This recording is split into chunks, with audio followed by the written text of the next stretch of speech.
पर ब्रीफिंग। वज़ीर-ए-आज़म का चारों सूबों गिलगित बल्तिस्तान और आज़ाद कश्मीर के वज़ीर-ए-आला को मौसर सिक्योरिटी पर खराज तहसीन। पुलिस, रेंजर्स और सिक्योरिटी फोर्सेस की पेशा वराना मनसूबाबंदी को सराहा।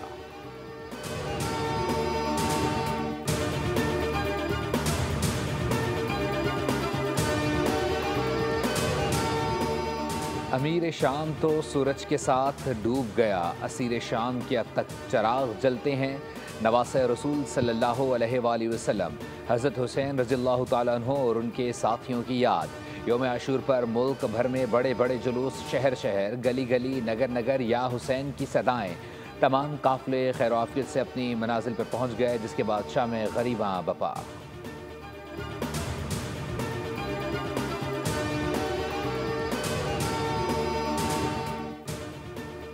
और अमरीकी रियासत टेक्सास में सैलाब से हलाकतों की तादाद 68 हो गई, जिनमें 21 बच्चे भी शामिल। कैमनस्टक से 11 बच्चे और एक कौंसर ताहार लापता, जिनकी तलाश जारी।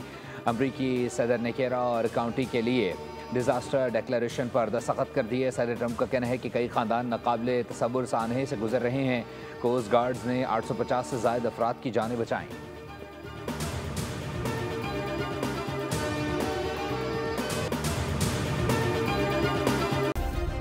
सब्सक्राइब करें और बेल दबाएं ताकि कोई खबर रह न जाए।